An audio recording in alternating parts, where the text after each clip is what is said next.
Um, welcome everyone. How's it going? Hello, Katie. How's it going? Welcome in, everyone.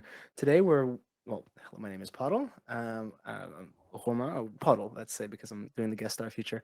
And today I'll be interviewing the wonderful guest and volunteer lecturer for the summer school, Becca, who is Hi, going to be everyone. presenting a lecture on American literature. Well, hi, everyone.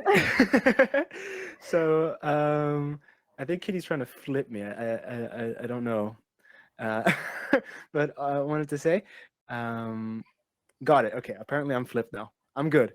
Um, everyone say hello to Becca. Everyone, I want to see everyone saying hey Becca. Hey, how's it going? Hey, I'm gonna stop reading the chat after that. Hey, I want to see everyone saying hello to Becca. Hey, how's it? There we go. How's it going? There we go. Good. So how's it going, Becca? Good. I had a very productive day. I was making the PowerPoints for the lectures today, so very excited to start. That's so cute. I can't wait, by the way, to attend these lectures on American literature. I was just saying before the start of the interview that I'm very excited to revisit a subject that I haven't had the chance to revisit since a long time, since about high school. So it's been 4 years. So I'm super excited about that, and we're going to get into all of that very soon. But first, I think it's important to cover some bases and to ask. Who are you? What do you study? Well, my name is Becca, as established, and I studied this year. I studied multilingual professional communications. If everything went well, I graduate this August without without any receipts, please. I'm so done with it. We're all crossing our fingers. and I'm sure you got it. um, that's what I have been up to most of my year. Great news! I already know I passed my master's thesis, so that's one less worry to do. Let's go. uh, Pog clap. Pog.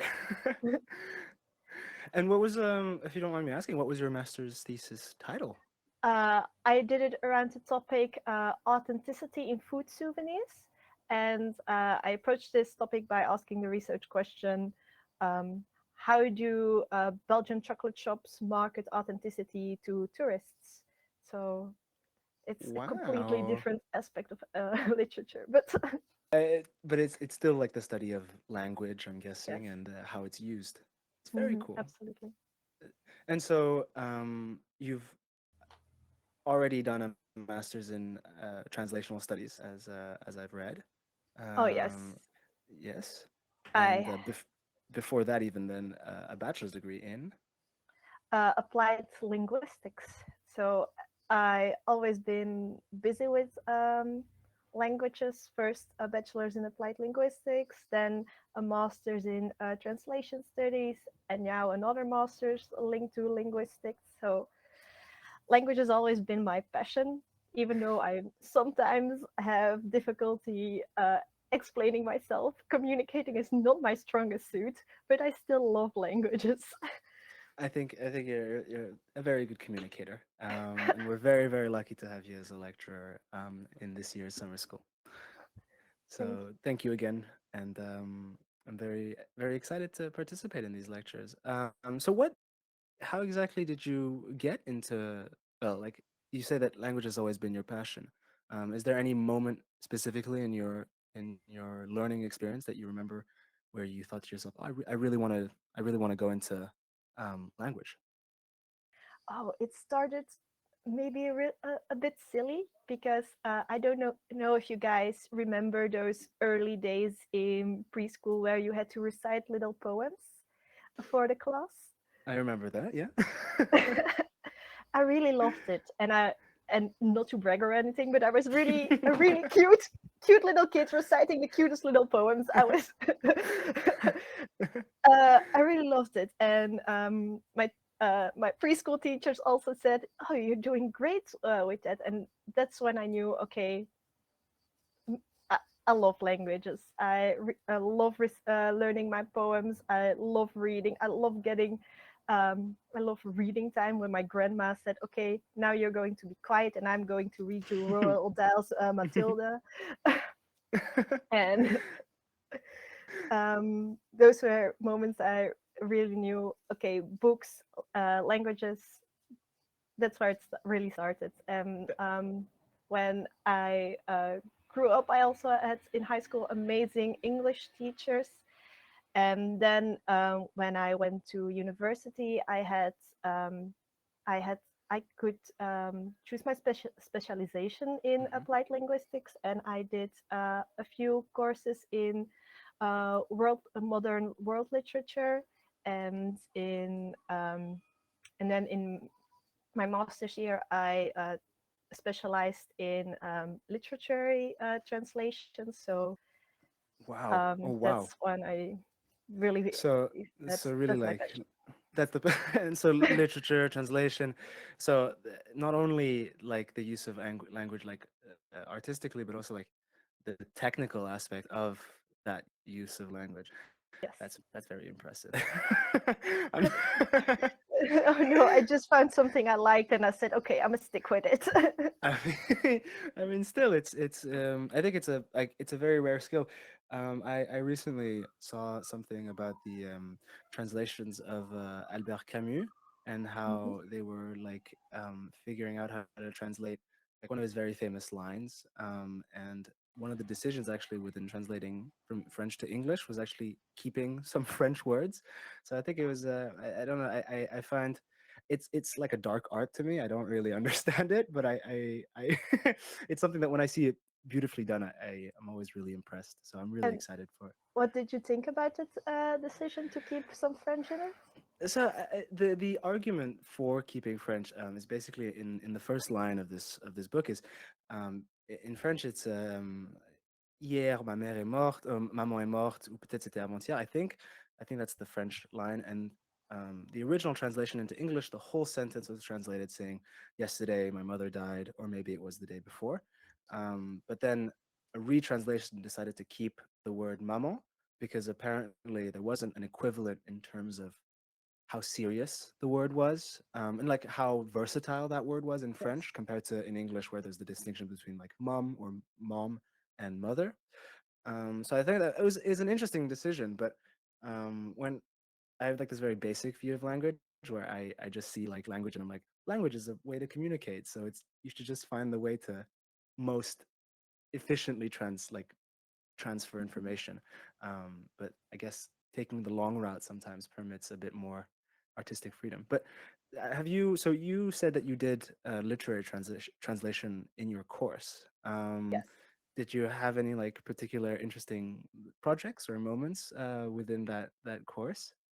Um, I think it's the moments that really stood out are how we could argue about the smallest word choices, because um, we first tried to this is how we operated was we first tried to translate the text, and then Hmm. the professor would talk to us and say, okay, but he, here's the context in which it was written. Here Okay. is the history. Here it's why it was written. Would you change something in your translation now that you know um, more of the sorry, the history of it? No worries. That's super interesting. And And so it was really the smallest, because there I did English to Dutch, mhm, so there are really there are different ways to translate. What's the English word again?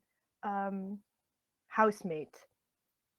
okay. And that they, and it's not, there's, yes, a connotation difference, but not that big of a difference at all. So we really would argue about it.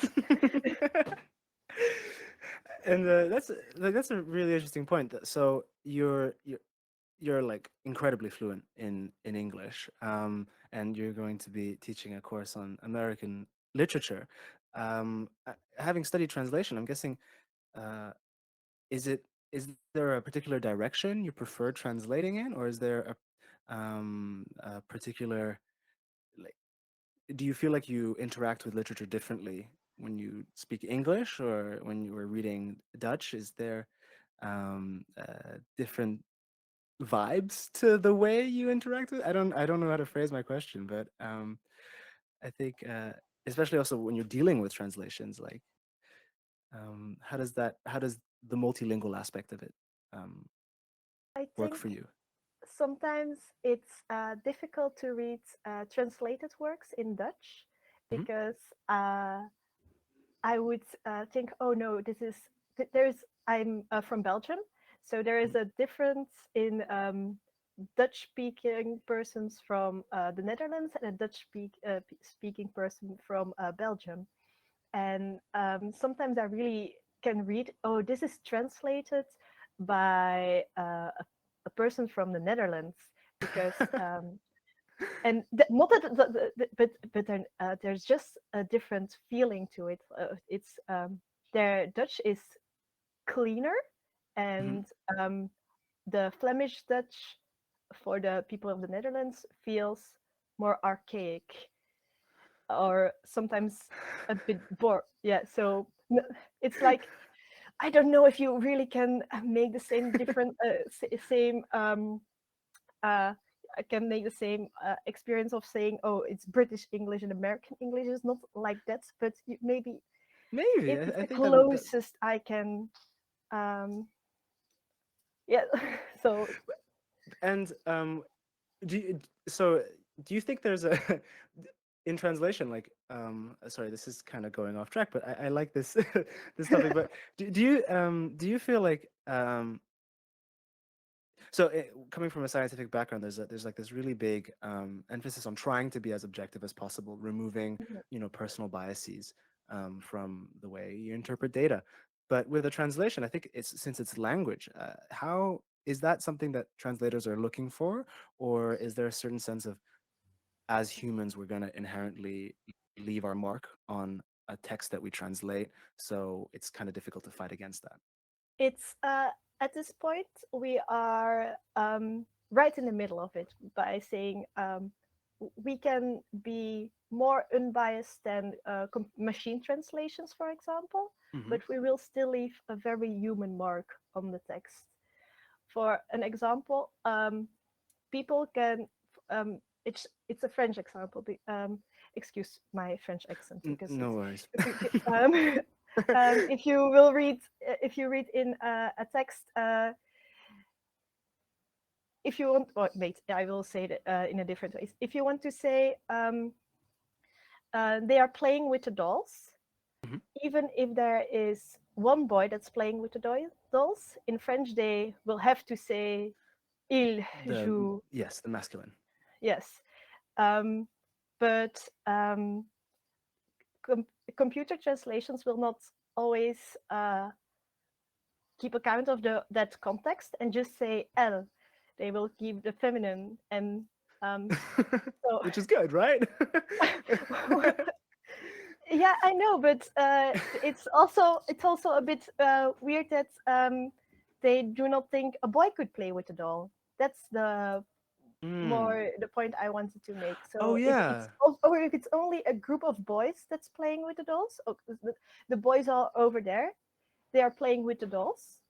A machine translation would often say L instead of il. Oh. So things like that are still a bit wonky in machine translations, and humans can be more unbiased in that. In that, Hmm. um, but we will still have our other biases that we will put on the text. Put on, but I think it's important. Like with any work and text, coming slightly back to literature, I think something that I do remember from my high school literature classes is the emphasis on trying to understand like where the author is coming from and their personal context. And I think that's an important skill, even when coming to translation of like oftentimes like when I'll read a translated work, they'll have a biography on the translator and what they've worked on before. And I think it's important to apply that same sort of logic to understand the context Mhm. within which the translation was made. So that's super cool. It's all the wizardry of language. Yes, it's really um, a crossroad of all the languages, and I love it. yeah, and so I was to move back onto literature because this is the Of course. podcast about that, I guess. What would you say um, more closely? So you studied linguistics at university. Why not literature? Was it purely because of work and sort of career sort of ideas, or was there a certain draw to particularly linguistics over literature? Um, I that's kind of a long story because I first wanted to study Japanese at Wow. university, but my family said no, don't be Oh. crazy. And then I was so you know how you are when you're 18. You want to have the support of your family when you start something new. So I started looking for something else, and I saw that the University of Antwerp gave a bachelor's in applied linguistics with a three language combination of Dutch, English, and Chinese. And I Wow. thought by myself, if I could not have my Japanese, then I damn well will have my Chinese. Please. So can I say that here? I'm sorry. Yeah, no, no, I'm sure. Yeah, you could surely you could say that. Yeah.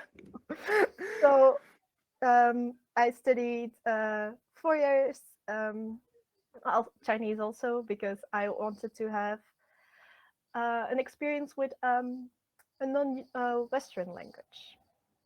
Of course. And had That's you? where I start. Oh, sorry.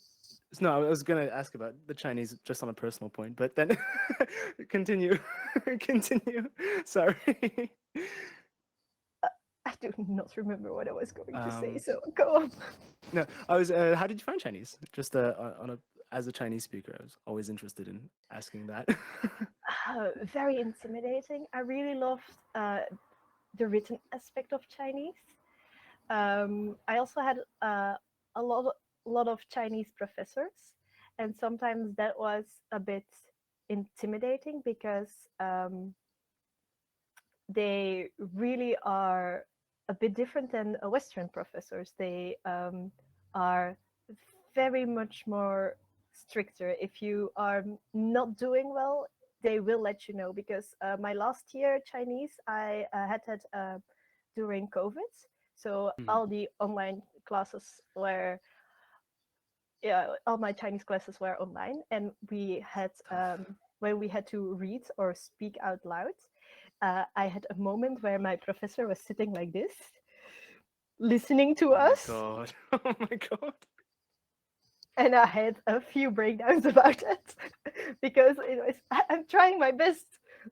Wu Of Lao She, course. please, I'm trying, and And, he's sitting there judging us all. so that's why the lectures weren't Chinese literature.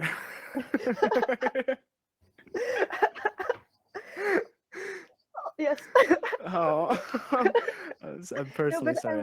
I I really apologize. loved it. Yes. Also Yeah. because I for some people I very much look like a Chinese person.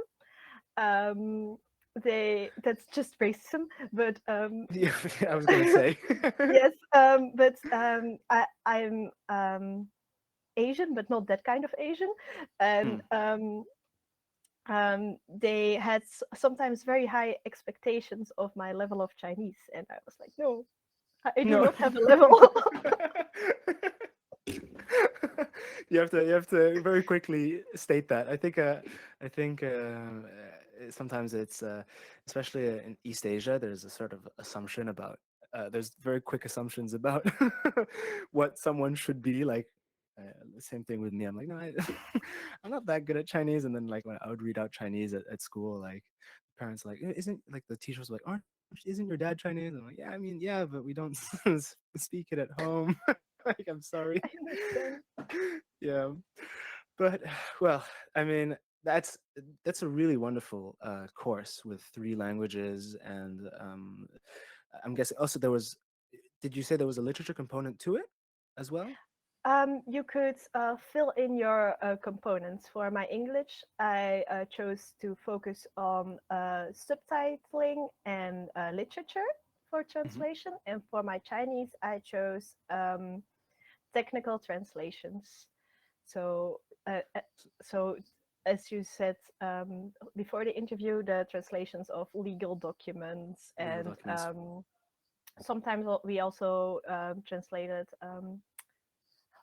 what's it called again? Those little documents of how to use an appliance. Oh, in like a manual. Yes, a manual. Yeah, a manual. That's very. I mean, that's very useful. I mean, they don't. When I buy appliances, sometimes they don't come in English. So so within that literature, that translation literature component, I guess I was gonna.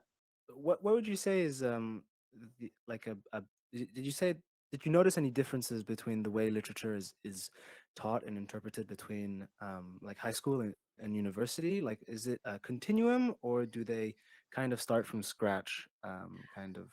They kind of start from scratch, but with a very much more critical viewpoint of Hmm. what we're used to. Because oftentimes in high school, it's just like, yes, we will be studying this book just because it's in the lesson plan. Hmm. Yeah. But when I went to university and they said, okay, we're studying these books because they had a very big impact on literature for this reason, this reason, this reason. And then we will also study these books because they are overlooked, and Oh. they could be filling in an yes a hole in literature that you haven't seen yet. For example, there used to be a time in African literature where children's literature was not that big, the Hmm. because they did not have any demand for it. They just used for the school books. They used translations of um, books of the colonizers. Just it's just coming in like that. But now Yeah. the Africans' children literature is growing because they said no, we do not want those translations anymore because we can make our own stories. We have our own stories, and they have just not been written down enough or written down in children's formats. So it's always looking at what translations are missing from a culture, what translations are written out from a culture, and how can you see that from a literary viewpoint. So that was very much very interesting to not see, okay, these are books, these are important. Why? Oh, that's just a lesson plan. They are seen as grades, but Hmm. now you but at the university I really gain greater understanding of why they are grades, or why we should be skeptical of naming them grades, because some grades in literature have been tainted by racism or Hmm. sexism, and we do not know that. Oh, Of course, it's interesting to see like in high school maybe like in it's grade school, as some people would put it. There's like an emphasis on learning like the canon, and then in university, from what you said, it's more um, developing an understanding of that canon and why it's that way, and then maybe how to change it and how to better include it. It sounds a lot like a. I mean, I was the next question I'm going to ask you is.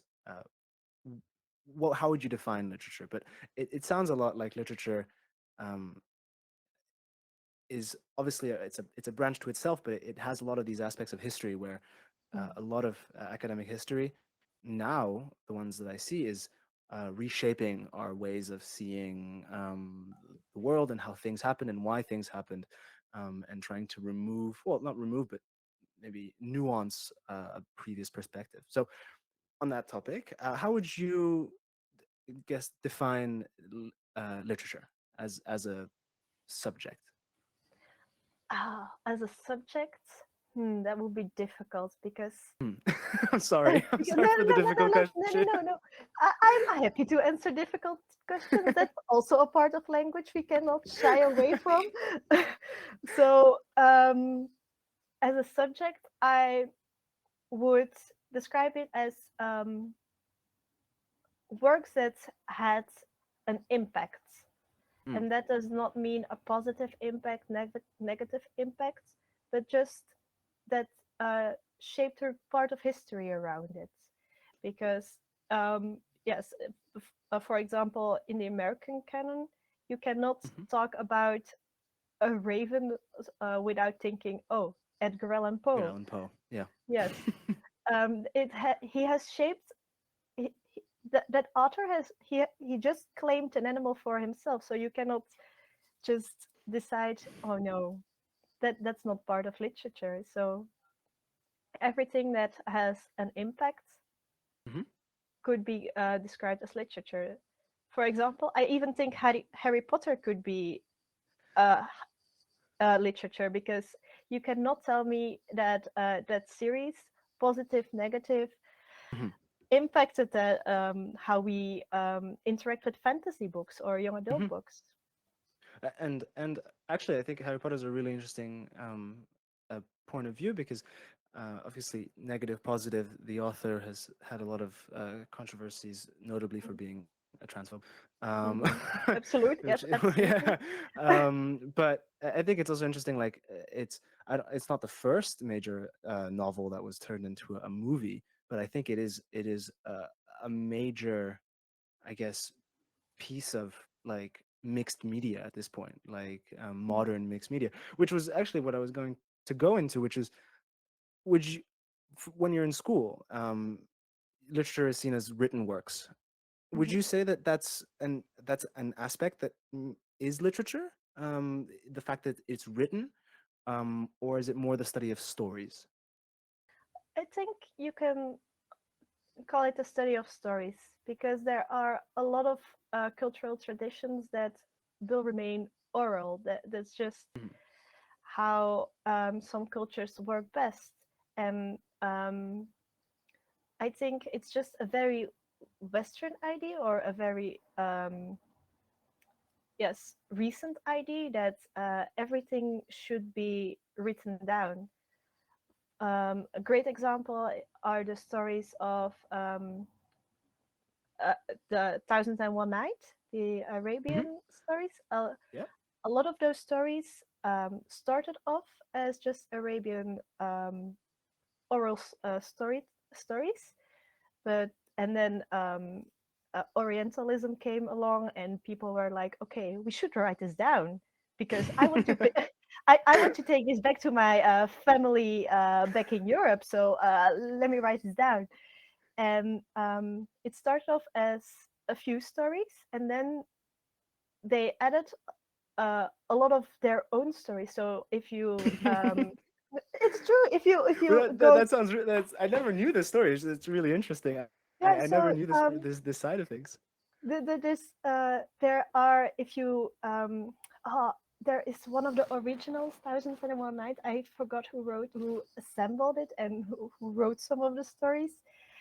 He added some stories in the aesthetic of the original stories, and said, yeah, my stories fit that vibe.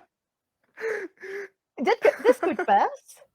And so there are different versions of Thousands and One Nights out, because not everyone assembled the same stories, or added their own, or just took out.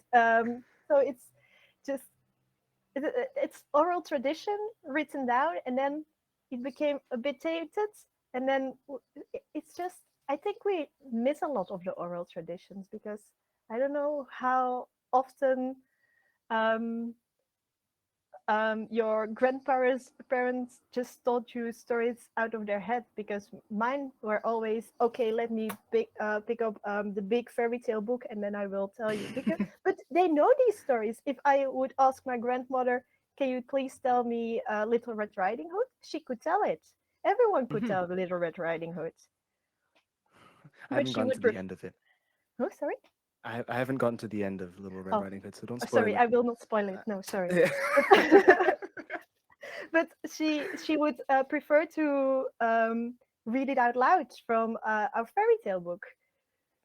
It's, yeah, I guess also like, well, maybe like I'd have to talk to my sister because she recently had a child, but like it would be an interesting conversation to have. Like, maybe maybe they don't want to ruin it, right? Like they don't want to like mess Yes, it up, and then like create like a whole offshoot on like a person who has like a totally different idea of how the story goes. that's not how my mom told my Little Yeah. Red Riding Hood to me. But like the oral tradition, like one of the reasons. I mean, of course, with this American literature course, I don't think there's any works of oral tradition. I mean, it could be an interesting Oh, option. yes. Is there? I've yes the oral story of there that it started Oh, as an oral story, and he Tommy Orange adapted it to be his own story and to be a part of the oral tradition of the Native Americans. So it's a bit it's oral tradition written down again because it's um, that's very cool. Well, yes. I assumed wrong that there wasn't any, but that's really awesome because, as I was gonna say, yeah, the American literature, I guess, could also include, and I don't know if I mean I haven't talked to anyone from those communities, so I don't know if they like to be included within the American literature canon. But it can include the long line of oral tradition stories of Native Americans. So I think Yes, that's really cool. yes, I we will in the literature. Can I spell that or should I remain Wait, I'm keep it gonna a check secret? chat. Can we have spoilers in this?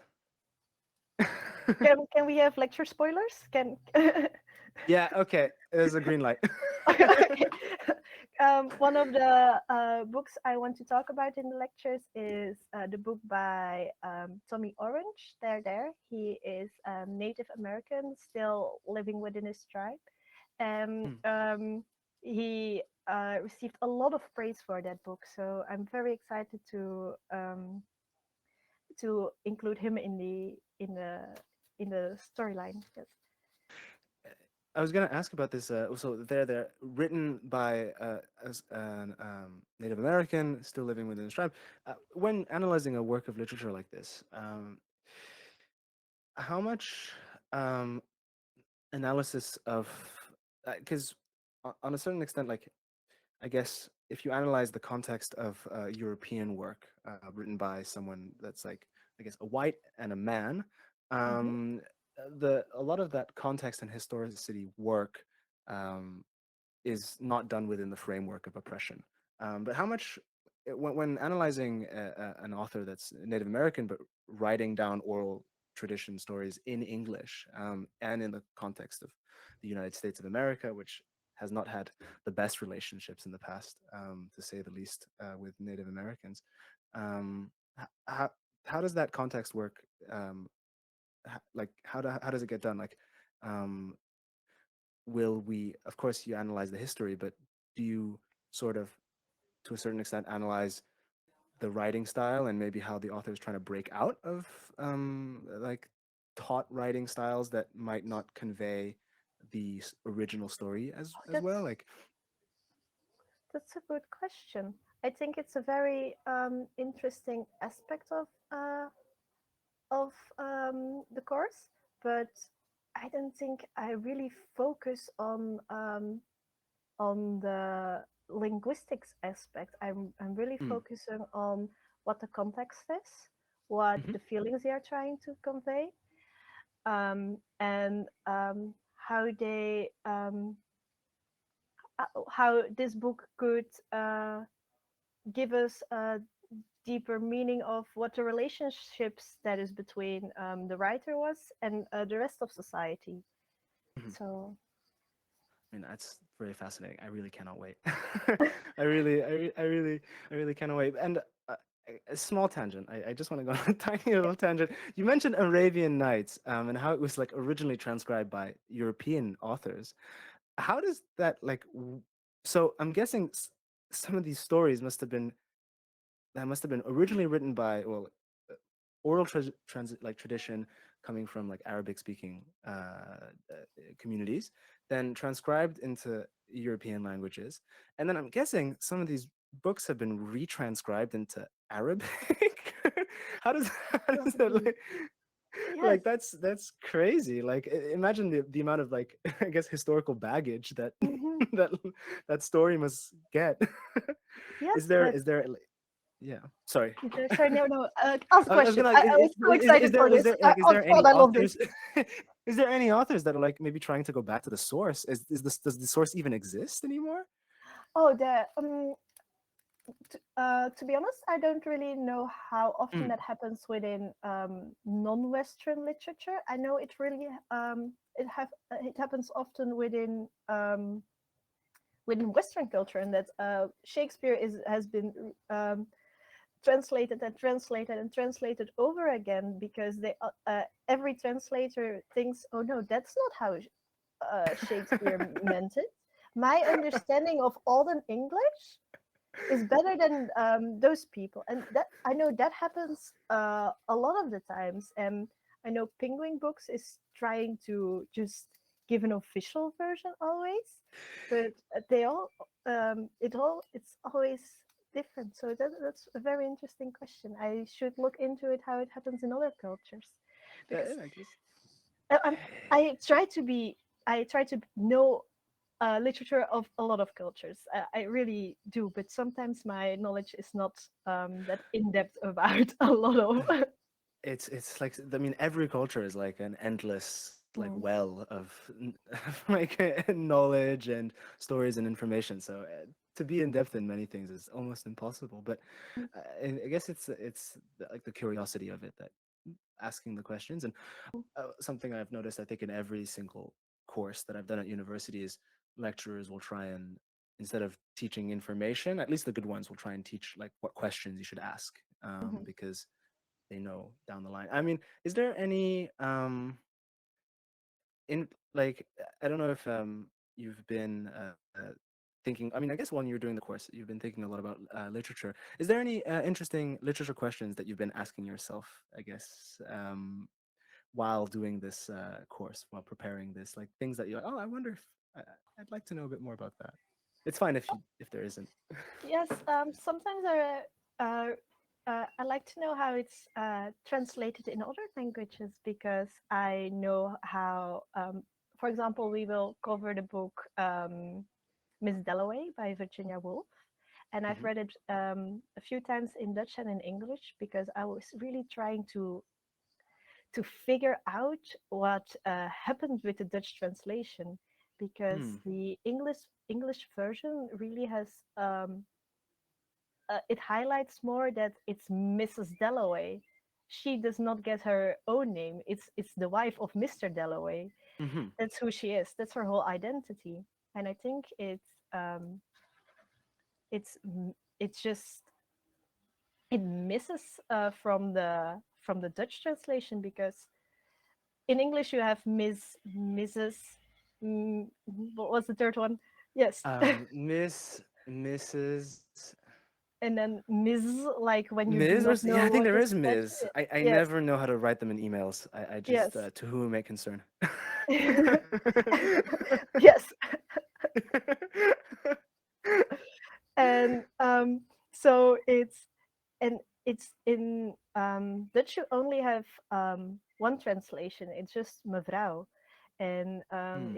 it lacks a lot of the possession because mevrouw could be a standalone. I could be mevrouw and I'm not even married, so it's um and that are aspects that could be missing in translations. And I wonder if if you're reading Miss Dalloway in French, would you notice the difference in the possession that Mr. Dalloway has on? That's interesting. Like I read to be fair, I never read it in English, but I read oh what's the one with Darcy? Pride The and I Prejudice? read Pride and Prejudice in French, and I thought that it was written quite funnily. I found a lot of the interactions, and I guess A lot of the characterizations, very very funny and almost. So I'd have to read it in English to see if they're just as funny in in English, but Yes, because I think you would have to translate a certain poshness in that book, and I do not know how you translate poshness in French. oh, I think that's actually such an interesting point that I never really thought about. Is like every time a language is itself a Mhm, representation of a culture, and then a mhm. text is also that. So you're kind of trying to almost, you know, square a circle Yes. when you do these things. That's really fascinating. And do you think there's been uh since we've become a more globalized society, I guess, do you think there's been interesting perspectives that have come from different cultures, like just being like, oh, this book is really funny in my original language. I'm gonna explore this perspective on it. Oh, yes. You can really notice that in children's literature, because you want to teach your children certain cultural aspects from a young age. For example, you have a book about a grandpa that dies at the end, and it's how children should handle grief. Hmm. And it's originally in written in English, and it just has a few sentences from you mostly have the pictures, the child playing with grandpa getting sicker and sicker, grandpa not leaving his bed, and then you just have one sentence at the end: "Goodbye, grandpa, I miss you." But then, for example, you have the German translation of that book, and then every little picture has one little sentence for the kids to understand the picture. For okay, the kid playing with grandpa, catch the ball, grandpa. Grandpa getting sicker. Are you doing okay, grandpa? And then still the one sentence at the Oh, end. So that's it's the same book, but there was one sentence to translate, but it's different for every each culture. culture. Yeah, how they want to convey how children should handle grief, or how they not handle grief. That's not the point of this. It's more like Age. how, yeah, how no how smart children are. Can Hmm. children piece together what's happening just by looking at the pictures, or do they need little kitty sentences at the bottom? And that That's happens with, sorry. no, sorry. I was just gonna say that's interesting. That's really interesting. Yeah, and that happens with a lot of other children books that there are well, oh, what's the one, Fantastic Mr. Fox, that Fantastic children's Mr. book? Fox. Yes, The one that was turned into a movie. That one? Oh, yes, the one that was yes. turned into a movie. Um, One of the animals says to another animal, and those animals are both perceived as male. In the book, we always will be together, won't we? And in some cultures that's seen as too homoerotic, and they just Romantic. yes, they just changed it to "we will be friends," right? We will forever be friends. So it's a small so it's really how different cultures will put their translation into the literature. So it's we really try to be one Hmm. world culture with World one culture, world yeah. literature, but I don't think that's gonna happen soon because everyone will have some hang-ups on certain words. I mean, just if you put 10 translation students in one room and we will argue about some word use. So I don't think so. I think it's difficult to not have to not erase some part of cultures and traditions when you're translating. And Yeah. I don't know if that's a sad part or a very interesting part. I think I think it comes down to like almost I mean the way I see it is another thing that was I was doing some reading on kind of like scientific theories, and the aspect of that is like, you know, even as a scientific like scientist, the theories you make always have your mark as an individual Hmm. and also the contextual mark. And I think it's very difficult. Like unless I think culture changes, I don't want to say first because what comes first, the chicken or the egg, but like unless there's like a major shift, I guess it's very difficult.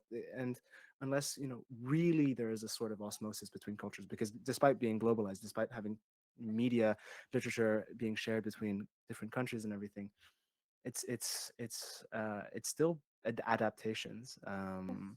And well, also, do you see do you because when I grew up, my mother used to read me Greek mythology, and also these like Russian books that were like these were not Russian or anything, but these French translations of Russian stories. I always found them really like pretty visually, like in terms of Hmm. the imagery, but I never understood their meaning. So now maybe I understand a bit better why I never got the the meaning of them, because it was always like there's like this pheasant that's in the cold winter, and I'm like, I don't really get what they're trying to make me I'm not a feel. pheasant in the cold winter. I don't have any snow. What is this about?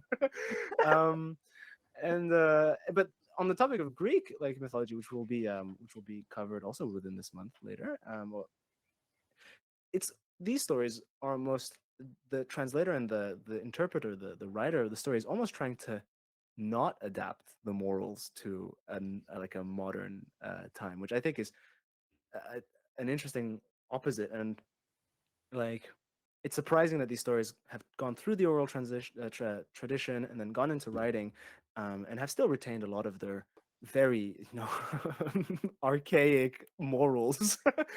uh, and like what do you like in your personal like opinion, like what do you think it takes for a work to become um, less malleable, like almost fixed? I think you have to work with strong archetypes, Hmm. like the typical building blocks of a story. Because the Greek stories, they practically made the archetypes we know today, like the hero, The guy who the kills his struggles. father. Absolutely, we need that guy in every story.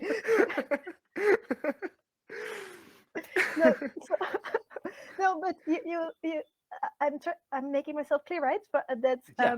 those are really the sometimes the seen as the Western building blocks, because it's made by a hero trying to prove himself. He's going on a quest. The quest has Hmm. struggles. He gets to know his mentor. The mentor changes how he sees the quest, and so it's it's it's strong archetypes you need, Hmm. and maybe not even that strong of a moral end note, because that can change from culture to culture, but just the building blocks really need to be um, grounded in those archetypes, and then it's more difficult to lose sight of the meaning of what you're trying to convey. Yeah, trying to say. It's almost like these stories, rather than trying to teach you a moral, become like stories that you tell to teach people how to tell stories Mm, in yes. a way. That's fun I because love like how you said that. Oh, yes. yeah. But I think it's fun because when I was a kid, I was like, I mean, the, the I would discuss with my mother. I'm like, the general moral of the story is if you get told a prophecy, you shouldn't go against it. But I'm not really going to many oracles to get prophecies, so like I'll keep that in mind and avoid them, I guess. I will not um, go to high people telling me things. yeah, yeah, oh, yeah. Well, next time I go to the Oracle of Delphi, I shouldn't fight against her predictions. But the thing is, like, what you mentioned, like, I mean, your discussion of like the basic building blocks are very uh, like poignant because despite the moral not making much sense, like in a Oedipus kind of story, it was almost like completely redone piece by piece by Star Wars the prequels, which is Mm. the weirdest like historical connection. I'm like, I wonder what made like the choice of the screenwriters be like, okay, well we're gonna make a space odyssey here, and we're gonna just adapt Oedipus. Just- I think we have come to a point that we can. because literature never stands alone. We can connect everything with everything because the moment someone told me that Simba is just animal Hamlet, I was like, no, you're lying to me. Could not be. But it's I think it's yeah, yeah, it's another example of a story that like I think the morals are very far away from what people. I mean, the basic morals of friendship and Hakuna Matata are classic, but yes. it's more of a story that if you know it well, then you kind of know how to pace it, and how to Mhm. pace it and tell a story. That's super awesome. Yes, that's true. I really like how we can make those connections in all stories and how we can really see, oh, those are the same building blocks. Is it the same story? Well, we're just using the same archetypes and using the human love of storytelling. Hmm. Um, and that's just what happened. And then our human brain that loves making connections is seeing, oh, that's I- I'm connecting dots, while sometimes there are no dots to connect. And that like I think it's another thing that that whole idea of like dots connecting and not necessarily being intended, I think is a really interesting part because whenever I watch a show, I'm like, oh, how do they even think of that connection? And then I'll listen to interviews with screenwriters, and they'll be like, I never thought about the connection. Actually, it just I just wrote a good story, and then turns out it connected with previous things, which I think is another thing. I would be a terrible screenwriter because I it's like, how do they do it? Like, I know, right? It's amazing. It's a it's talent. amazing. It's really a talent. And there was a quote by I don't know if it's a playwright or an author or a screenwriter. I don't know which one it is. But they said like, oh, the best reference is when it's unplanned. It might have, I don't know exactly who said it, but I was like, that's insane. Like to say that as a writer, it was like, no, Yes. I just poop out stories that fit It's within the canon. And I'm like, okay, showing off. amazing. But that's also what makes literature amazing because then sometimes when analyzing works, you are like, oh, should we make a connection? Should we talk about why the door is red here, or is the door just red? Is it a bad omen, Is it? or is the door just red? And also like I think it's well that aspect I think goes so well with cultural context because when you think about like if you think about writers not actually planning kind of references and then you tie that with the cultural context, we're like, of course, if like a Chinese writer puts a red object, it has significance even if it's not planned. Mhm. But as a Western audience, then you're like, oh, the door is red because it connects. But at the end of the day, like what we're doing, what you do when you analyze literature in high school or even at university is just trying to put a logic to the cultural context that's just going on naturally within the writer's head a lot of the time. Yes. That's how I feel about it, and it's really cool. Yeah, and that's also something you need to keep in mind when looking at literature, especially translated literature. Because, for example, if you have an original Chinese story and they're writing about a creepy scene, and there is a white a girl dressed in white, it will be a bad omen because white is Hmm. the color of death in Death, many yeah. Asian culture. While we are like, oh, white. Is the girl gonna marry?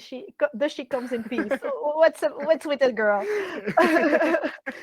This must mean But she's very clean and brilliant, yeah. yes, so And as translator, you have to know. Okay, do I um, make the choice to translate the color in black to make it creepy, to make it true to what the author intended, or just do I keep the color white in my translation, and I hope my audience knows the cultural difference in the colors.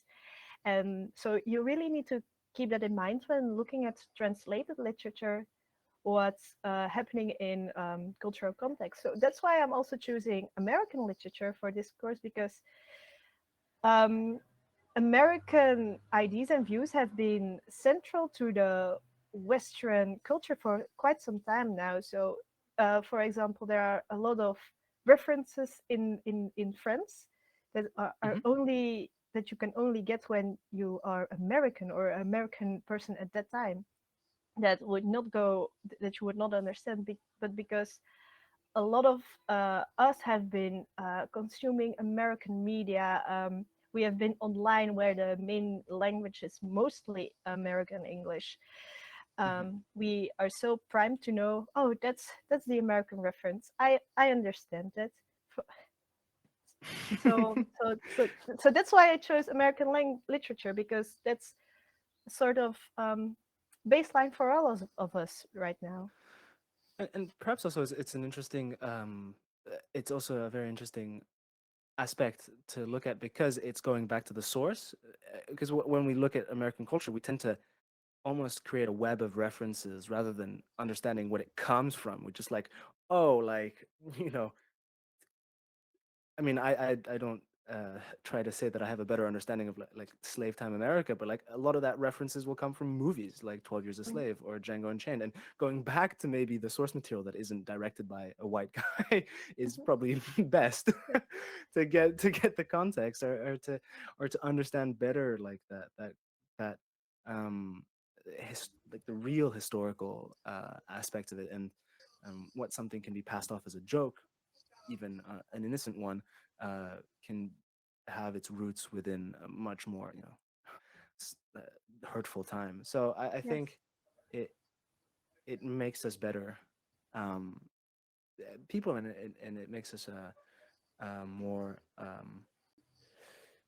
nuanced individuals when we look at even our own cultures.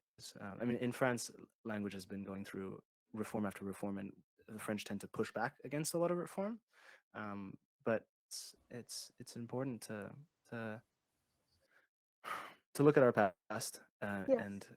understand better how we got here. Because yeah, you're right. Like the internet is American English, but almost like context free. It's Yes. like, That's true. and I wonder how like this general lens of the internet will reflect on um, the cultural, like the literature canon, because only a very small percentage of people will be looking at the historical context, and for a lot of people, Mm. this will be the historical context. So I guess that's an interesting question to look at in the future because it's almost unanswerable now. But yeah, fascinating stuff. I cannot wait for the lectures. I'm also very enthusiastic about it. I really hope I can give a different viewpoint of what everyone has seen as American literature right up until now. Like maybe go to a few unnoticed books or books they know they are. Oh yeah, that's part of the canon, but I've never even tried to read what it's about. It's just some more smaller canon parts. Some more kind of small expanding the canon.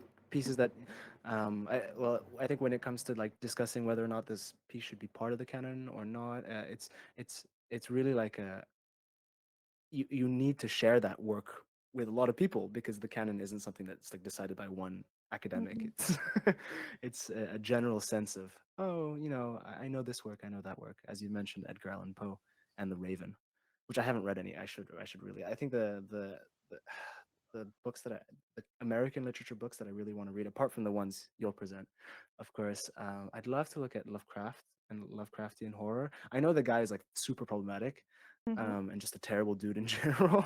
But I think with the resurgence of horror in general and how they're taking a lot of cues from him, it would be interesting to go Yes. back and see like the context, and maybe also see like, is it possible to separate the context and maybe even the problematic context of a work or even a genre from the modern works of it? You know, Mm. do you think that's possible in I your think it depends on how much time has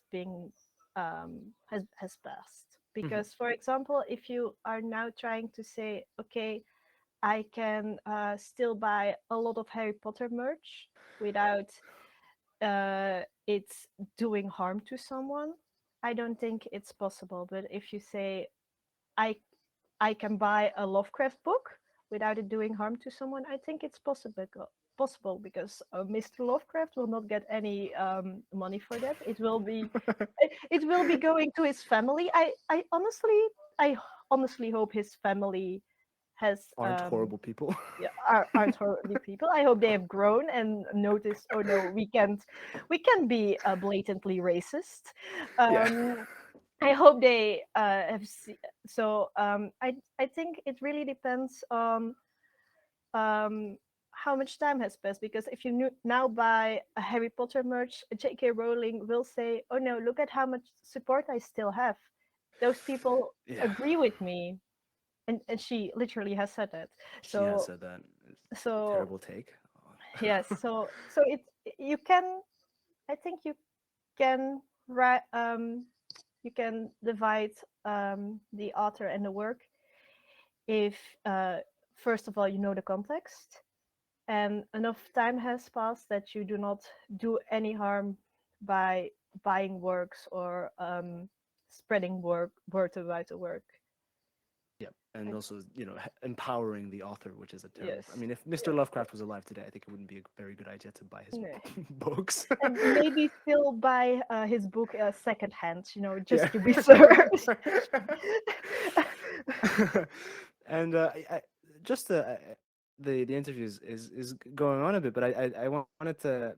I don't want to keep you here for too long, but I did want to ask a question. You worked in translations for subtitling, right? Yes. Mhm. Um, i- is is there is it kind of so in translation you're translating between one language and in another, and one culture and another culture.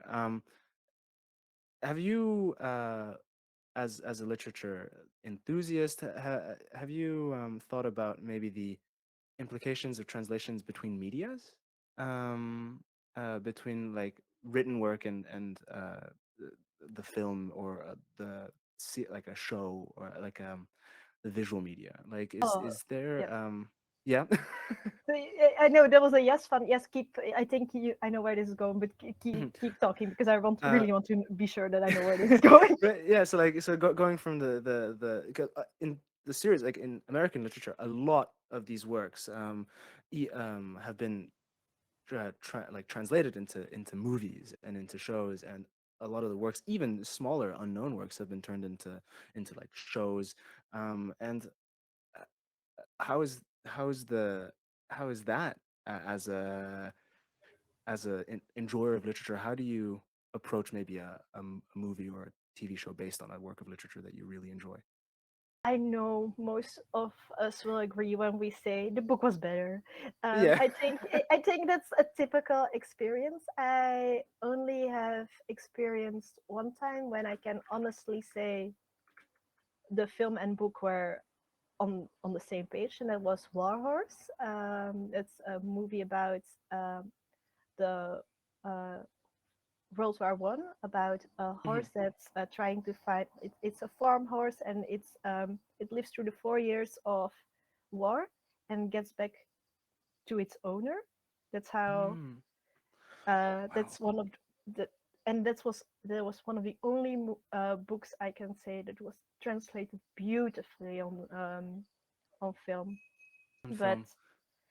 with the implications, except for my humble opinion, I think is that I think we have to be careful with only adapting things Hmm. because we need to make room for creativity. Because when we adapt, it's mostly yes people in power that can adapt stories, and that those will go to stories they like, and they see their own image represented in. So I think it's important that we make room to be able to tell other stories and not just reuse stories.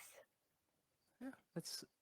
I'll watch out for that. I'll watch out for that. I think I haven't watched it yet because I love the series of books so much. A series of unfortunate events was turned into a Netflix series, and I haven't watched it yet because I think it's it would be impossible to, even like come close to the way I imagined it Yeah. in my head as a little Hmm. kid.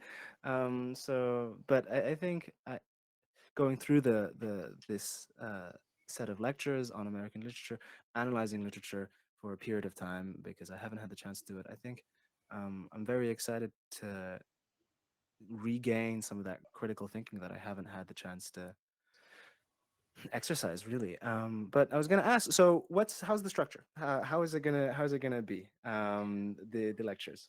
Okay, how can I tell which books I'm using? Can I Yeah, spoil a sure. bit? Okay, Yeah, okay. sure. So the first thing, I want to approach the lectures by looking at outsiderships, because the American literature, most people have seen in high school, where Catcher in the Rye, The Great Gatsby, um, well, things like, yeah, Moby Dick, things like that. And I think it's healthy for to not look at these for a moment, because we know those stories and we have a general idea what those stories are about. But what about the awakening? Do we know what's that about? Have we heard of Kate Chopin? Is that a name we will connect with American literature, because she's one of the few women that's in the American literary canon. It's like there are six names, seven names maybe, in a list of 63 authors that are women names.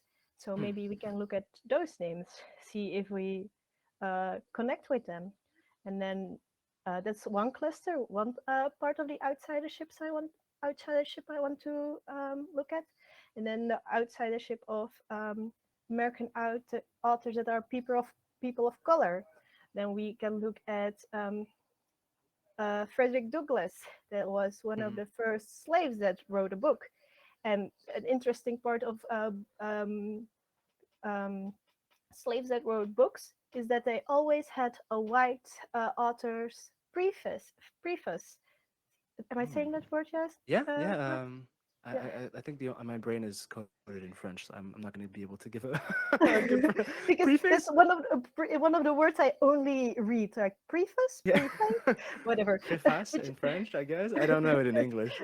and yes, so it's interesting to look at how the white author and the black author communicate, and why it was necessary that there was a white preface at the time. Mhm. And so I really want to diversify what we know as the American canon, and I want to do that by first giving short introductions to the books we are looking at, giving the history around the context, the history around the author, um, and then um, I want to look at the themes of outsidership within the book. Um, for example, in Mrs. Dalloway, a big theme is that she is not her own person, that she is the wife of Mr. Dalloway, and that's her only identity, and that she uh, envies her daughter because she's going out and having fun with another woman, and she's like, I can't do that anymore because I and it's really all subtext, because she won't say that out loud. Also, fun fact, Mrs. Mrs. Dalloway also hints to being a bisexual character, and that's amazing representation to see, even if it's just small hints. It's there, and so I really want, and after we have seen the context of the history and the author, and we have looked at the themes, I really want to give people attending the lectures the chance to um, give their own opinions, to really say, yes, I also saw that theme, or no, Becca, you be lying. Well, what you're saying, that's not a team. I really think this is happening, and I hope we really can have the most amazing discussions of what's happening, how you feel, what teams you see, how you maybe connect with these characters, and I hope everyone is also excited to talk to me, and that I don't have to Absolutely. do all the talking and really. um, I'm absolutely excited. I think everyone's super excited. It's just, I think it, these are topics that um, are, depending on who is teaching, can be very approachable or very distant. And I think, well, just having this conversation with you, you're a person who's able to bring people in. And I think that's a really great thing, not just for learning in general, because it is, but also learning these specific topics, which can get really caught up in academia, or they can be just really wonderful conversations about, themes and perspectives. I don't know. I'm really excited. I want to. That's why I'm dividing it into two parts. First, just academia, and then we can just go at it. Just, Go at it. and I hope we can not only have class discussions against me or with me, but maybe within the lecture group too. That Of we course. can. So I'm really excited about it because I really, really love this topic and can't wait, guys. Yeah.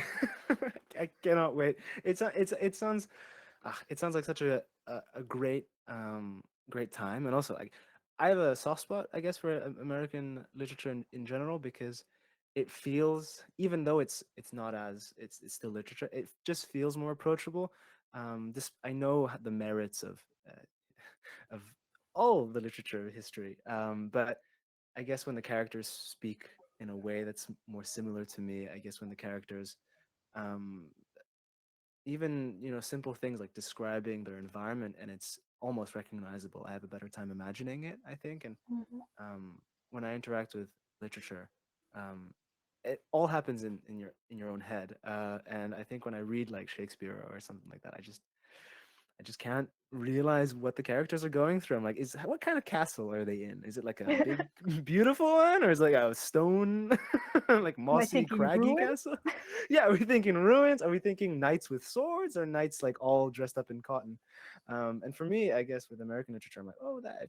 I guess also yeah, as you said it before, we interact in an Americanized environment online, and a lot of the history that we look at, even if it's not through a lens of literature, is American. So it's easier to do that connection. And also because the American literature is so much younger than a lot of other Western literatures, because America is a very young nation if you look at it in a big timeline perspective. Yeah, it's like there's like, so I don't remember who people make this point often, but it's like if you're 100 years old in America, you've lived through like a third of the of the history of your own country. It's crazy. Like It's I indeed, I, I can't imagine that. and it still has a lot of things to offer, even though it's so young. Because I know a lot of Europeans make the joke, American culture, no culture, Europe has culture. That, because um, I think that's not true. There is such a big part of America that's built on American imagery that you can find anywhere else. The Mhm. American dream, writing the next American big novel. You can't say that about, oh yes, I will write the next Belgian big novel. No one is waiting on that. No one will read it. It- Stop cooking. so,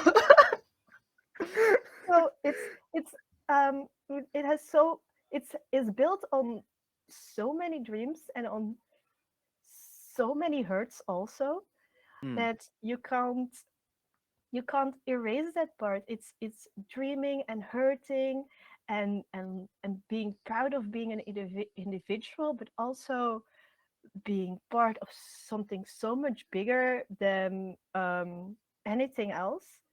Then so it's really it's multifaceted. One of my favorite American authors once said, "Of course, I contain multitudes, contradictions. I'm built Mhm. of multitudes." That's um, that's one of my It- favorite quotes to use. yeah. the I am like even when you think about like the point you made about like you're never gonna cook the next Belgian great. It's interesting. Like my mother grew up in France and she's read a lot of French books, but a lot of her childhood was like a lot of her like teen years like were defined by Kerouac and kind of like that experience. And it's also strange like how that like it's weaving that, as you said, like the individual story within the greater historical story. Like um there's almost a sense that history only happens in America. Mm, Yeah. And it's completely true and it's completely like westernized, but mm, like the way you look at politics is like, oh, like how is this situation going to affect America, which is going to affect all of us? Like it always goes mhm, through that lens. mhm, absolutely. Also, for a second there, I thought, oh yeah, my mother saw a lot of, and then you said Kerouac, but I thought you were going to say uh, the Smurfs or Tintin, and then it was like, Yeah. yes, Belgian Yeah, tradition. it's the next Belgian great. I mean, talk about something that doesn't age well, Tintin. I mean, it's but it's well, it's but even Tintin is like done through the lens. I don't know. It's like it's you look at Tintin and he's like only exploring like situations that have had like a major American footprint. Like one of the first Mm, Tintin stories is Tintin in the Soviet Union, yes. and that's just like, of course, Belgium and the Soviet Union had foreign relations, but that's not the main thing you think about when you think about the No, Soviet it's the Cold Union. You're War. like, you're like it's the Cold War. It's the United States and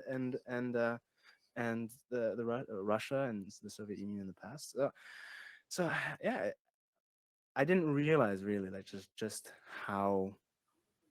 how much that American lens, that American footprint has affected like everything we look at. And when you look at like when you study literature, you study about how people live through it. So we're going as we go into the future, people might talk about how the balance of power changes and everything, but still we're going to be living in a heavily American world for the foreseeable future. Mm, Um, and another interesting point I think about American literature is the fact that it's like the first multicultural, it's not the first multicultural nation, but it's like like it's a real modern multicultural nation, yes. built from hundreds of different stories that come together.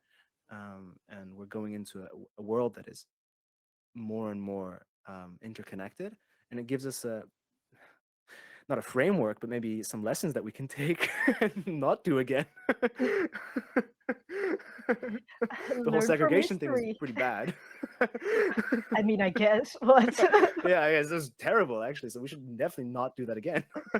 um, but yeah, it's and also talking about the outside perspective. I think that's beautiful because realistically, like who can uh, I was gonna say who can really identify with the the majority or the power structure nowadays. And I'm gonna retract that point slightly, but still, like I think as young people and as young people on the internet, a lot of us are part of minority groups, and if we're young people and we're not incredibly wealthy, we're definitely part of not the not the primary narrative. So looking at outside voices and how they discuss their relationship with oppression and segregation and um, all these societal vices gives us maybe at least makes us not feel alone, perhaps. mm, So yeah, beautiful stuff. I really cannot wait. I really cannot wait. It's gonna me be here. super fun. I'm happy you're also so excited because I'm really excited. I was at first a bit apprehensive of doing this because I was like, what kind of credentials do you have? You're not even American. How can you do this?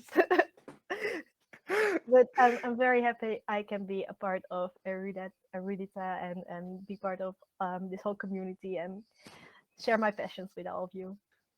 We're all glad to have such a passionate person share wonderful stories, their own and of others. It's beautiful. It's really gorgeous, and I cannot wait. Yeah, me, I me absolutely cannot neither. wait, and to get more also like get more books that I'll buy and put onto my bedside table. But I promise I'll read them. Oh, synopsis at least. maybe that's also interesting for people who maybe want to attend the lectures. You do not have to buy any books. I can provide excerpts for you or free audiobooks that are on YouTube because a lot of the books are um, how do you say it? They are not protected anymore. The free rights. The copyright free, I think. Yeah, copyright free. So I will provide links to audiobooks or links to Gutenberg library because there you find a lot of the free books. And if you do not have the time or the energy to read through books, I will just give you excerpts to just give it a glance, just so you Mm. won't have to just go through Wikipedia and have an idea of what it is. I will handpick little things for you all. So I can't wait, and also I hope it inspires people to read books, maybe even after the lecture has happened, if they yes, like the perspective of it. yeah, is the I time think I'll crunch isn't that much, you know. exactly, and I think also I'll be approaching some of these books in that way of like familiarizing myself and entering a discussion, and then trying to if like read the book itself. Becoming a more cultured individual. I think that's a very nice goal to have as a person, just always trying to be more cultural. I love that. Yeah, and also cultured. I think the discussion format allows for a sort of cultural, like communal learning, which makes it so that you're not just like a person at a dinner party like, oh, I read this book. It's like, oh, I read this book and then we discussed it and I got these perspectives from other people, and I have a more nuanced perspective. I'm not just like a dude reading a book and being like, that's what the author thought, that's what she thought, that's what she was feeling right there. And also it's I like this too because we're not just looking at, oh, I should read this book because this book has a high standing. If I come to a dinner party and I say, oh yes, I've read Pride and Prejudice for the upteen time, then you're like, oh, that dude again, like. But now you're just looking at a more um a more perspective. Oh, this is a important cultural book, and I've read it because a group of people I interacted with was passionate about this book, and we could Hmm. share thoughts. And it's not just I should read this because everyone else thinks it is an important book, Yeah. And also like to do it in this format of discussion, you get the context of it. Like if you pick up a book off the shelf, the preface will have context, but I'm gonna be very honest. I've skipped many a preface in my life, which is a sin, I know, but it happens. You're like, let me get to the juice. And when you come at it from like a learning perspective, a community learning perspective, you come together, you talk about the context, you talk about interesting, perspectives that others have had, that others within the group are having, and then when you pick up the book, you're instead of just reading it for the sake of reading it, you're reading it to add another voice basically to the Mm, conversation, yes, and I think that's a more involved way of learning in general. It puts you really within that the canon even like when you read that book, when you discuss it, you become part of the process of building our culture, which I think is yes. really great. Ah, Yeah. yes, you put it amazingly. We're building a part of Thank the you. covenant. Yes. Ah, yes. Thank you. Well, I don't read enough, but I will take the opportunity to read and to follow these conversations because I think they're just really important to have, and also really fun. Just like it's so rare to find a group of people to talk about anything really, and to sit down and to talk about something is very rare, and to have a passionate individual help guide that conversation, and to have a group of people that really like these things to come together. It's just like a very precious thing. I just love it. So yeah, thank you. Thank you. We're all very lucky. Everyone here at Erudita are very lucky to have someone like you presenting such an interesting Too topic. kind. Yeah. Thank you. I'm very excited too. And I was wondering, maybe it might be time to see if there's any questions in chat. If there isn't, it's fine. I mean, there's plenty of time to discuss discuss things in the coming weeks. But anyone have any? Let me scroll up. Maybe I'll I'll I'll do my streamer job and actually read chat. uh, I will take the opportunity to take a sip. I finished my class. I've got to the top of the chat. I didn't open chat in a different tab, so maybe I can join our book club discussion. And in July, we'll read Greek mythology plus American literature. Oh, cool! Wait, we'd Oh, love to have you in the book club if you're free that day. yes. Um, that'd be so fun. It would be Uh, very fun. Oh yes, because I've also clicked the notification button for book club notifications, but it has been a bit hectic with the last couple of months when I got to know this lovely community of you guys, and so but maybe now I have more time. I'm practically done studying, so yeah, would summer love has come, to. and I guess yeah, I'm looking forward to to really engaging more and also having time to learn from passionate people because yeah, the end of the year gets really hectic. Like right before summer starts, it's just a big ball of And things to I, do. I was so happy I found this cozy, comfy corner to just study in. It really helped a lot. And I think a big part of my thesis was written during these pommos. So I think, thank you if I graduate. Thank you so much. Thank you for being there. I mean, thank you for being there, everyone, every single individual is makes the whole. So it's thank you for being there, and you make the space what it is. So Really glad I found this cozy corner of the internet. Willow is asking, is there any good books to start reading as an absolute beginner for American literature? Mm, Because of course there's the canon, and then there's the more unheard voices, but maybe there's a middle point that is also approachable. Maybe start with the poems of Edgar Allan Poe. Those are not too long. Too long. They are very short, very understandable English, and also it has such a good vibe. Oh, oh, Willow. Sorry, you've read them already. Wait, Okay. wait. Yes, I'm trying to find a Let book. me. Wait, I'm gonna stand up and find a book. You keep talking. I found a book of poems Um. that I also really like that I might share. Okay.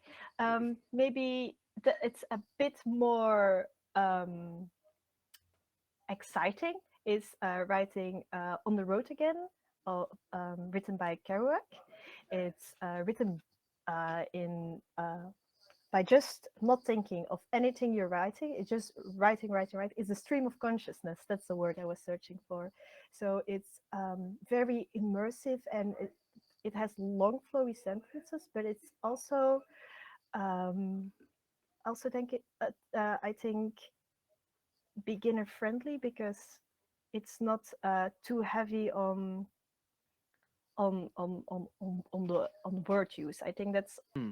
in literature, the word use of the author is oftentimes something people are afraid of, like archaic, difficult words. Hmm. And I don't think On the Road Again has that problem. I was gonna make a quick recommendation. I really like Walt Whitman. I just really like Walt Whitman. He's really good. He makes poems, but they're like really, I don't know. I like nature a lot. I've grown to enjoy nature a lot since becoming a streamer because it's just you spend a lot of time inside. So you whenever you get to go outside and appreciate nature, it's really nice. And I think Walt Whitman, apart from being a great poet and writer, is also just a very it makes very beautiful images. So Walt, I'll write down. I think it's with an H. No, it's no H. Walt Whitman, and also the context of Walt Whitman is also quite interesting because he writes some pretty saucy poems, but he obviously it was difficult to talk about sexuality at that time, but his even without talking about sexuality, his poems were considered like super like way too erotic for the time. Like people originally bought his books, read them, and then wrote him laters wrote him letters saying like it's unbelievable. How can you write books like this? And he's just talking about like dudes cutting wood and frolicking in fields. But he's great. I really like it. It's really relaxing. He describes nature beautifully, and like it gives you an appreciation for just a state of being. I don't know. I like him a lot. He's Yes, very approachable as well. I love that. Yes. Yeah.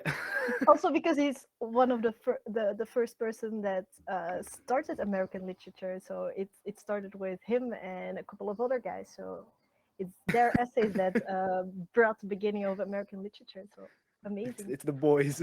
It's the boys. It's the boys.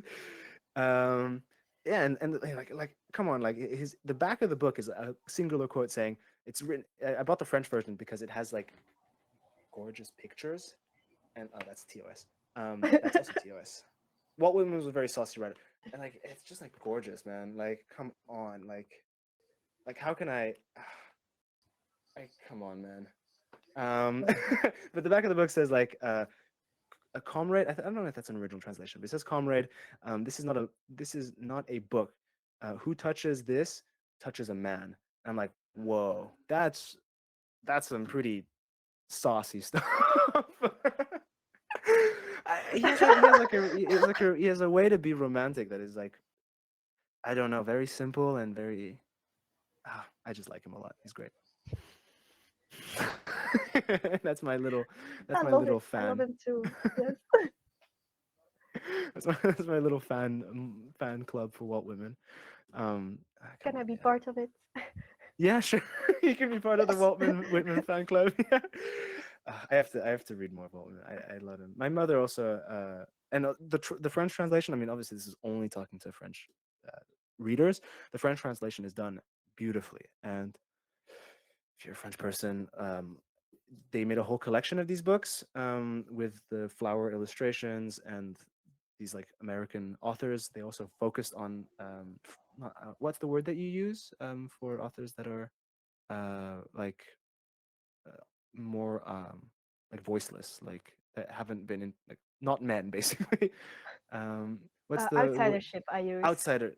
Yeah, outsider.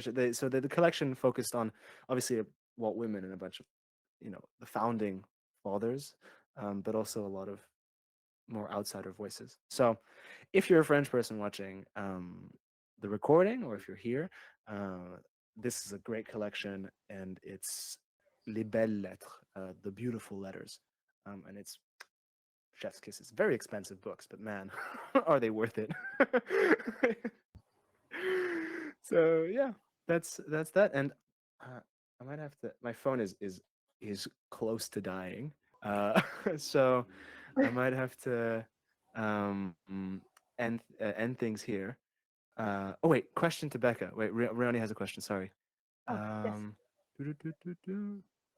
What motivated you to apply as a teacher to the summer school program? Oh, oh, I'm a very shy person. I know I do not come that across as that shy, but I really always try to grow and use my voice and talk more.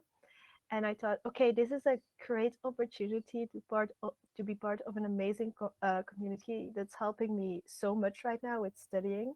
And I really liked how Roman was talking about Erudita, and I was like, oh, that sounds amazing. And I do not know if I will be able to follow a lot of the lectures. And then your guys were talking about researching people who can give lectures, and I thought, okay, I can. Um, this is another opportunity to give back to this community that's helping me right now, and an opportunity to grow as a person because I really need to um, stop saying sorry so much every time I'm like, oh no, sorry, sorry, please, please, please go on, or I need to stop letting other people take the wheel. I need to really think this is a great growing opportunity for me too because I'm a bit shy. Well, I mean, I think that's a beautiful reason to apply, and also I'm really proud. I mean, I think the summer school is such a beautiful project, and Erudita in general. But giving passionate people a space to like practice their learning in a supportive environment. I just think that's very rare, and I'm so glad that you decided to apply. I'm also I'm so glad because so glad. same because um, it's something I'm really passionate about and I really like talking about it. And everyone in this community is also so incredibly kind. Um, and I know this is a safe space to learn and give information to each other. So I'm really glad I'm here. I'm glad. I'm so glad. Oh, cute. That's so lovely. Oh, well, thank you once again for applying. Thank you once again for accepting. Thank you once again for this wonderful conversation and preparing the lectures that I cannot wait to see. It's going to be such a great time. Once again, if you haven't, if you're not on the, if you're on the Discord, but if you haven't checked the event tab, if you haven't checked out the wonderful the event tab in the next coming days. Anyways, just keep checking that event tab all the time, and Non-stop. and click interested. Make sure that the summer is now officially in for most people. The babysitting is over for me. Like people have stopped classes. So set out some time in your week. It's only a few hours a week, and you can spend some wonderful time talking about literature. If you're already interested in literature, it's a great space. If you're not, if you haven't had the chance to dive into this subject, it's a great time. I think everyone can learn from the lessons, the stories, the way stories are told, and how to tell stories. It's just such a useful tool, even if it's critical thinking that you're into. And also read Walt Whitman. I'm just, I'm just, Read it. just Gun to read, the head. I mean, that's not really his vibe, but gun to the head. So yeah, and thank you everyone who followed. Thank you everyone who watched. This will be edited and you know I don't want to talk about the editing process because I'm not involved in that, but this will be uploaded onto the Erudita YouTube channel.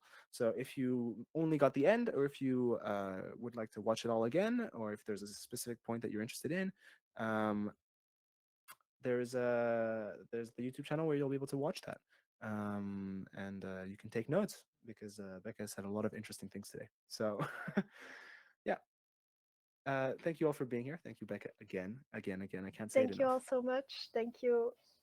Thank you for having me. Thank you so much. Thank you. Big love.